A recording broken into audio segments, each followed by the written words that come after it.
Oke teman-teman, jumpa lagi bersama saya di video ketiga tutorial DWSIM ya, yaitu bagaimana kita akan merancang sebuah sistem distilasi sederhana atau juga disebut sebagai shortcut distillation.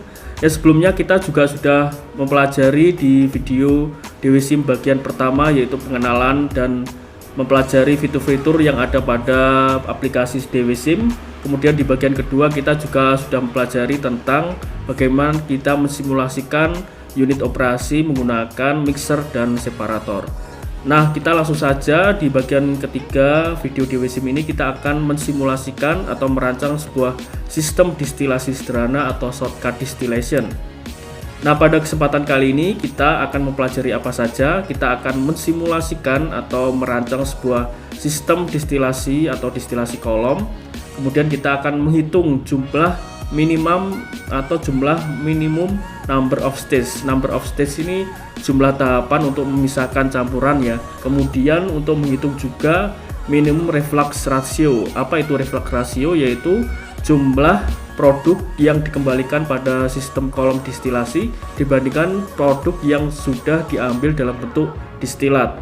Kemudian kita juga akan menghitung optimum feed state location, yaitu lokasi optimal ya.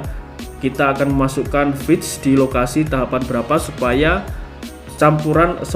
supaya sistem dalam pemisahan di kolom distilasi itu lebih efisien ya.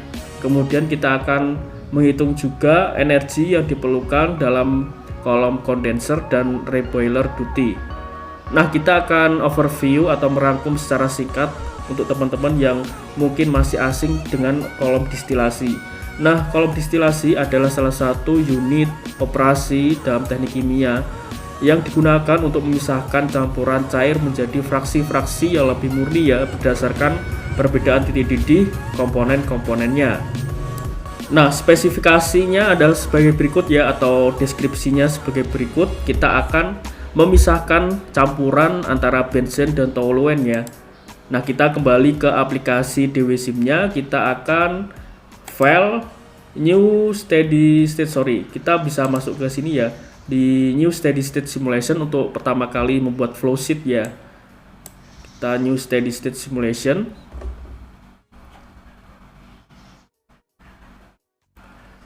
Nah, kita akan muncul di dialog simulation configuration wizard. Kita akan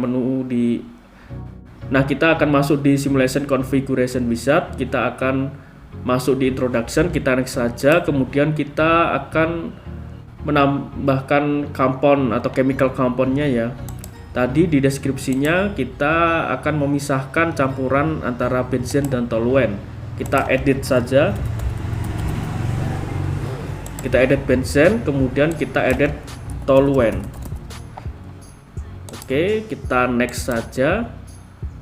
Nah, selanjutnya kita akan melakukan pemilihan property package untuk thermodynamic property package-nya ya.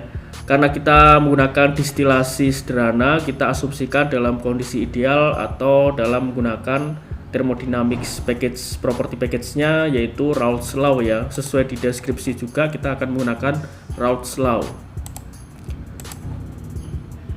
Kita edit saja, kemudian pilih next. Kita menggunakan sistem unit C5 ya. Namun kita bisa customize juga beberapa satuan seperti pressure, kita bisa mengganti dengan ATM. Nah, kemudian kita pilih next. Kita next saja. Oke, finish. Nah, kita sudah masuk di flowsheet ya. Kita akan menambahkan stream atau feed-nya atau campuran bahannya yang ingin kita pisahkan. Kita masuk di flowsheet object, kita masukkan atau drag saja material streamnya. Oke, kita klik. Nah, setelah kita klik di material stream, kita akan muncul di dialog ya, di dialog information property editor window-nya. Kita ganti namanya menjadi feed. Kemudian kita enter saja seperti biasa. Nah, ini sudah ganti ya namanya. Kemudian kita sesuaikan ya compound amount-nya.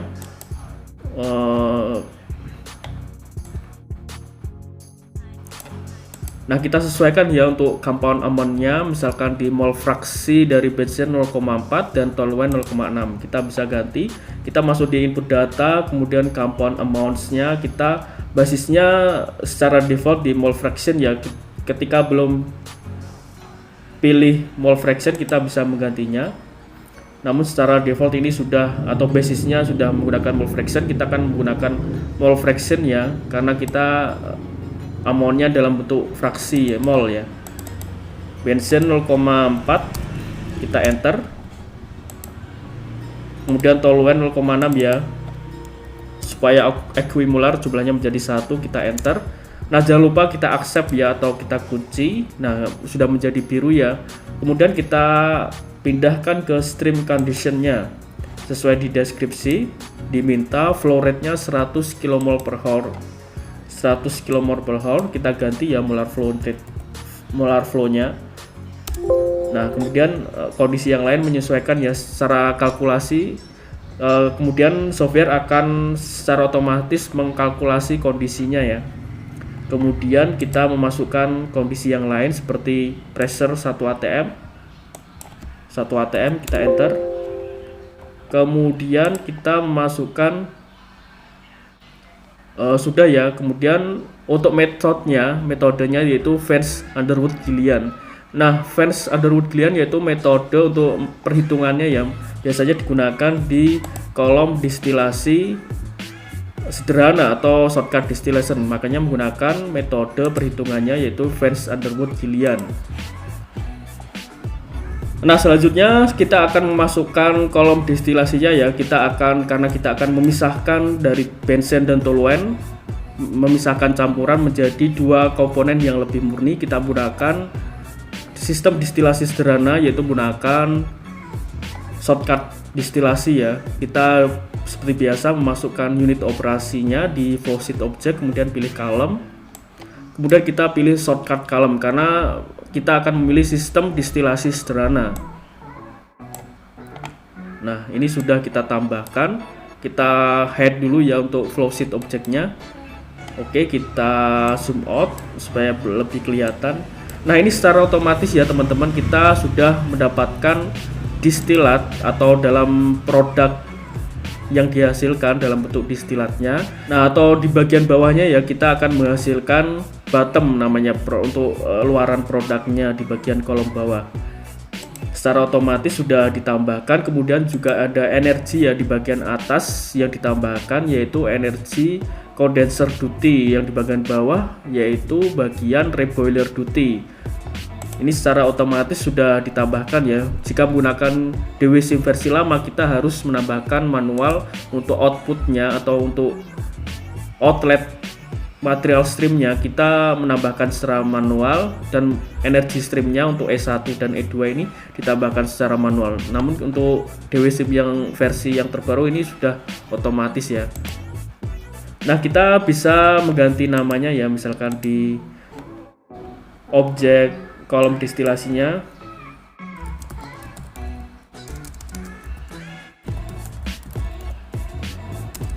Misalkan kita namanya shortcut distillation ya. Kita enter, kita ganti namanya. Kemudian ini adalah hasil produk di bagian kolom atas atau disebut juga distilat ya. Kita enter. Kemudian ini di bagian condenser duty atau energi yang dibutuhkan untuk, atau energi yang dilepaskan. Untuk condenser duty adalah energi yang dilepaskan untuk mendinginkan fraksi uap atau untuk mendinginkan uap sehingga dihasilkan produk distilatnya. Ini energi yang dilepaskan ini disebut juga sebagai condenser duty. Kita enter. Nah, pada E2 ini disebut sebagai reboiler duty, yaitu energi yang digunakan untuk menguapkan campuran sehingga uapnya tersebut nanti akan diproses menjadi distilat untuk produk akhirnya ya. Jadi kita lokasinya ada di kolom bagian bawah, disebut sebagai reboiler duty. Kita enter, udah ganti namanya. Kemudian untuk 4 ini adalah bagian bottom ya. Nah, bottom ini seperti produk distilat, yaitu hasil akhir campuran ya. Nah, biasanya untuk yang produk bottom ini yang lebih sukar untuk menguap daripada atau susah menguap daripada komponen yang lain. Misalkan pada toluene ini ya, dalam kolom properties kita lihat ya, komponnya ada benzen sama toluene. Lacquer benzen, lacquer ini adalah komponen yang cepat menguap. Biasanya dia ada di lokasinya ada di kolom bagian atas ya, karena dia akan lebih cepat menguap. Selanjutnya akan didinginkan menjadi distilat yang produknya lebih murni. Kemudian untuk yang lebih sukar menguap disebut sebagai heavy K atau HK. Nah, biasanya untuk produknya yang sukar menguap ini ada di bagian bottom atau bagian bawah kolom distilasi, disebut sebagai bottom. Nah, ini adalah kolom propertiesnya. Kita kembali lagi. Oke, kemudian kita klik saja ya di unit operasi kolom distilasinya. Kita lihat untuk feed streamnya ini sudah sesuai ya, dari feed. Kemudian distilat streamnya adalah distilat, sudah sesuai. Kemudian bottom streamnya adalah bottom untuk produk bagian bawahnya. Kemudian condenser duty sudah tepat ya. Reboiler duty tepatnya di bawah untuk menguapkan energi yang dibutuhkan untuk menguapkan cairan. Nah, kemudian kita lihat di bagian calculation parameter, kita lihat ada light K compound atau LK dan heavy K compound. Kita lihat di kolom propertiesnya, kita akan memilih ya light K compoundnya yaitu benzen, kemudian heavy K-nya toluene. Kita bisa klik benzen, light K-nya, kemudian heavy K compoundnya toluene. Maka kita overview lagi ya, light K compound adalah komponen dalam campuran yang lebih mudah menguap, yang berarti memiliki titik didih yang lebih rendah dibandingkan komponen lainnya. Sebaliknya heavy K compound adalah komponen dalam campuran yang lebih sulit untuk menguap, yang berarti memiliki titik didih yang lebih tinggi dibandingkan dengan komponen lainnya. Nah, ini juga ada istilah distilat seperti tadi ya, adalah produk yang dikumpulkan dari bagian atas kolom distilasi setelah proses kondensasi uap. Kemudian bottom adalah produk yang terkumpul di bagian bawah kolom distilasi setelah proses distilasi. Bottom biasanya mengandung komponen yang lebih susah menguap. Dalam konteks kali ini di sistem ini adalah yang bertindak sebagai bottom atau produk yang terkumpul di bagian bawah kolom distilasi adalah kemungkinan sebagai toluene ya komponennya, karena dia lebih susah menguap. Oke, sebelumnya kita kembali lagi di feed streamnya ya. Tadi kita belum mengganti flashback ya, atau untuk kalkulasi flashnya kita ganti di pressure and vapor fraction ya. Nah, ini kita ganti dalam bentuk vapor phase mole fraction-nya kita 0, karena campuran ini dalam bentuk liquid ya, liquid saturated atau 100% dalam bentuk cairan. Kemudian kita kembali ke kolom distilasi. Ini tetap ya di LK mole fraction 0,01, ini tetap. Kemudian kemudian kita sudah memasukkan ya untuk, nah ini ada reflux ratio. Nah, reflux ratio itu apa sih? Reflux ratio yaitu jumlah perbandingan cairan yang kemudian dikembalikan ke dalam kolom distilasi dibandingkan dengan jumlah cairan yang berhasil dibentuk dalam bentuk distilat atau produk akhir. Nah, semakin banyak reflux ratio atau semakin banyak jumlah yang cairan yang dikembalikan dalam kolom distilasi, maka proses pemisahan akan menjadi lebih banyak atau lebih bertahap ya, otomatis lebih hasilnya lebih baik. Namun konsumsi otomatis pemisahannya akan lebih baik atau lebih murni ya, tapi kelemahannya dia akan membutuhkan lebih banyak energi. Nah, sebaliknya untuk reflux ratio yang lebih rendah, dia jumlah cairan yang dikembalikan ke kolom distilasi dibandingkan dengan jumlah cairan yang dibentuk dalam produk yang berhasil dimurnikan dalam bentuk distilat lebih ini ya lebih sedikit cairannya yang dikembalikan ke kolom distilasi, namun energinya dia lebih hemat, namun pemisahannya dia kurang optimum atau hasilnya kurang murni ya. Nah, kita bisa kembali saja ya ke kolom distilasi, kemudian kita sudah memasukkan ya untuk komponen-komponennya, kemudian kita udah menspesify untuk shortcut distillation kolomnya, kemudian untuk tekanan dan property package kita sudah memasukkan semua, kemudian kalkulasi parameter dan connectionnya untuk setiap objek kita sudah memasukkan ya. Kemudian kita coba run ya, untuk kita coba simulasikan saja, kita klik solve di kolom distilasi. Nah, ini warna merah ya, artinya dia masih ada error. Nah, di sini kita bisa lihat reflux ratio 1,5 lebih rendah dari kalkulasi minimum yang dibutuhkan, yaitu 1,655. Nah, minimum untuk reflux ratio dalam sistem ini yang secara kita sudah definisikan sebelumnya itu masih kurang. Nah, kalkulasi ini menggunakan metode tadi ya, menggunakan metode Vance Underwood Gillian. Namun untuk dalam software ini sudah sebenarnya ada rumus-rumusnya, tapi di software ini sudah secara otomatis ya. Nah, inilah kelebihan dari software untuk simulasi proses.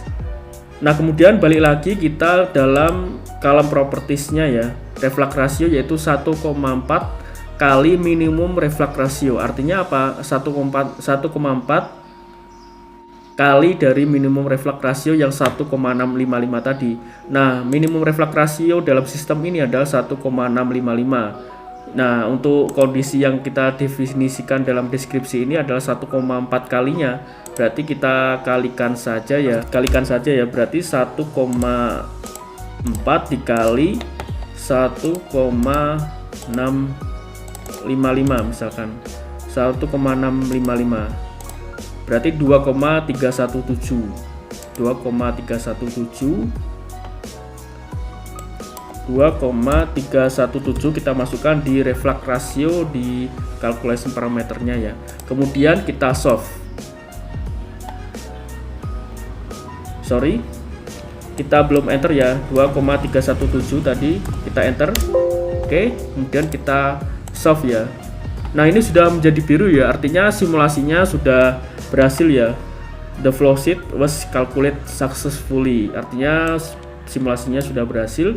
Kita bisa mengetahui nih berapa minimum reflux ratio tadi kan 1,655, kemudian jumlah tahapan untuk proses pemisahan yaitu 10 ya, kemudian actual number of stage-nya atau jumlah tahapan untuk simulasi dengan kondisi yang kita kondisikan tadi yaitu 19, kemudian jumlah optimal untuk feed stage-nya, untuk efisiensi yang energi, untuk efisiensi prosesnya yaitu optimal feed stage itu jumlahnya 8.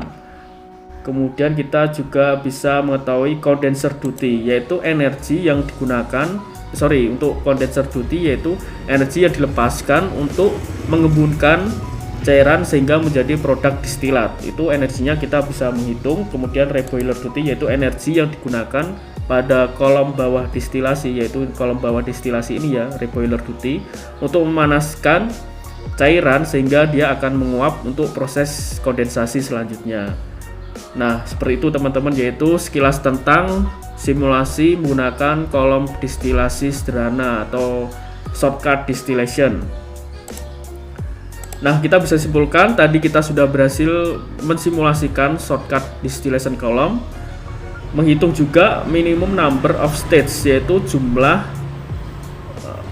tahapan ya untuk proses untuk proses distilasi. Kemudian untuk menghitung jumlah minimum reflux ratio tadi sudah disebutkan apa itu reflux ratio, yaitu jumlah cairan yang dikembalikan ke dalam kolom distilasi dibandingkan dengan cairan yang berhasil dimurnikan dalam bentuk distilat. Kemudian kita juga berhasil menghitung optimal feed state location. Nah, kita lihat ya, optimal feed state location di 8 ya. Ini artinya apa sih? Artinya dia ada dalam tahapan 8 ya untuk memasukkan feed-nya. Nah, itu ya. Nah, kita memperhitungkan nih di lokasinya di tahapan keberapa. Nah, kita juga berhasil menghitung energi pada kondenser dan reboiler duty. Kita bisa menghitung ya tadi kondenser duty dan reboiler duty energinya dalam bentuk kilowatt. Nah, ini ada beberapa assignment atau latihan, mungkin teman-teman bisa latih atau bisa coba-coba di aplikasi DWSIM. Ini juga assignmentnya untuk column propertiesnya, mungkin bisa dicoba. Nah, mungkin itu saja teman-teman pada video kali ini, bagaimana kita merancang sebuah sistem distilasi sederhana atau juga disebut sebagai shortcut distillation ya di aplikasi simulasi DWSIM. Nah, apabila teman-teman ada pertanyaan silahkan berikan di kolom komentar. Mungkin itu saja dari saya, terima kasih. Apabila ada kesalahan dalam video kali ini saya mohon maaf. Terima kasih. Wassalamualaikum warahmatullahi wabarakatuh dan sampai jumpa di video selanjutnya.